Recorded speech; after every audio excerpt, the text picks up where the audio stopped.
তোমাকে ভালোবাসি খুব, জানি তুমি আমাকে ভালোবাসো আমার থেকেও বেশি। তাই তো আমি তোমার থেকে দূরে যেতে পারি না। তুমি আমাকে অদৃশ্য মায়াজালে বেঁধে রেখেছ। এই মায়াজাল ছেড়ে ফেলার সাহস আর শক্তি আমার নেই। যা কিছুই হোক, এই মায়াজাল অনুভব করতে পারি। এই মায়াজাল শক্ত করে আমায় ধরে রাখে।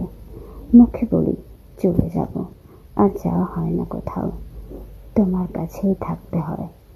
তোমার ঠিকানা আমার ঠিকানা, তুমি আমার শেষ ঠিকানা। আজকের কবিতার নাম ঠিকানা, লিখেছেন সাবিয়া স্মৃতি। ভালো লাগলে লাইক, কমেন্ট, শেয়ার করবেন।